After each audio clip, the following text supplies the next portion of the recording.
Ayatollah Ali খামেনির মৃত্যুর পর কে হতে যাচ্ছেন ইরানের সর্বোচ্চ ধর্মীয় নেতা তা নিয়ে আলোচনা শুরু হয়েছে ইতোমধ্যে। এই আলোচনায় এখন পর্যন্ত উঠে এসেছে ৫ জনের নাম। এর মধ্যে অন্যতম মোস্তাবা খামেনি। ৫৬ বছর বয়সী মোস্তাবা খামেনি আয়াতুল্লাহ আলী খামেনির দ্বিতীয় পুত্র। ইরানের অভ্যন্তরীণ রাজনীতি, সামরিক বাহিনীর অভিজাত শাখা Islamic revolutionary guards corps IRGC এবং আধা সামরিক স্বেচ্ছাসেবক বাহিনীর ওপর তার দৃঢ় ও গভীর প্রভাব রয়েছে। তবে ইরানের শিয়া শাসন ব্যবস্থায় রাষ্ট্র ক্ষমতায় পিতা পুত্রের উত্তরাধিকারকে তেমন গুরুত্ব দেওয়া হয় না।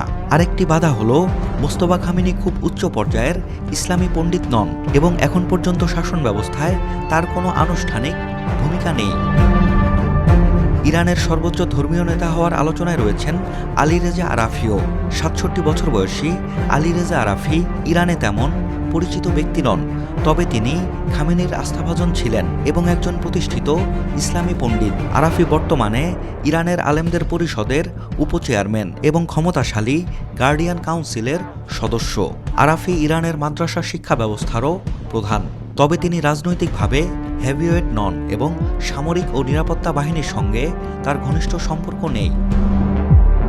মোহাম্মদ মেহদী মীর বাঘরির নামও ইরানের সর্বোচ্চ ধর্মীয় নেতা হওয়ার আলোচনায় রয়েছে।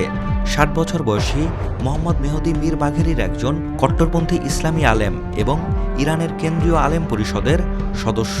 তিনি ইরানের রক্ষণশীল আলেম ওলামাদের নেতা। মীর বাঘের তীব্রভাবে পশ্চিমাদের বিরোধী এবং তিনি বিশ্বাস করেন বিশ্বাসী মুসলিম এবং অবিশ্বাসীদের মধ্যে সংঘাত অনিবার্য। বর্তমানে তিনি ইরানের উত্তরাঞ্চলীয় শহর কোমের বিজ্ঞান একাডেমির প্রধান। ইরানের সর্বোচ্চ ধর্মীয় নেতা হওয়ার আলোচনায় রয়েছেন হাসান খোমেনির নামও।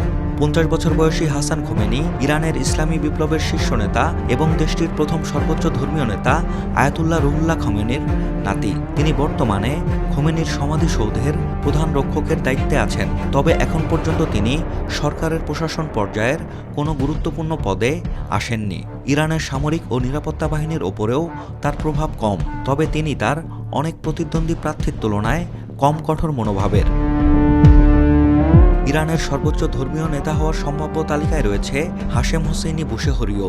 ষাটোর্ধ হাশেম হোসেইনি ইরানের একজন জ্যেষ্ঠ ইসলামী পণ্ডিত এবং উত্তরাধিকার ব্যবস্থাপনা বিষয়ক প্রতিষ্ঠানগুলোর সঙ্গে সম্পর্কিত এবং একই সঙ্গে ইরানের আলেম পরিষদের ১ নম্বর উপচেয়ারম্যান। আয়াতুল্লাহ আলী খামেনির সঙ্গে তার ঘনিষ্ঠ সম্পর্ক ছিল, কিন্তু সামরিক ও নিরাপত্তা বাহিনীর সঙ্গে তার সম্পর্ক তেমন দৃঢ় নয়। বিবিসির প্রতিবেদন অনুযায়ী শনিবার সকালের দিকে খামেনির প্রাসাদ লক্ষ্য করে যখন হামলা চালায় ইসরায়েল ও যুক্তরাষ্ট্র, সেই হামলাতেই প্রাণ হারান তিনি।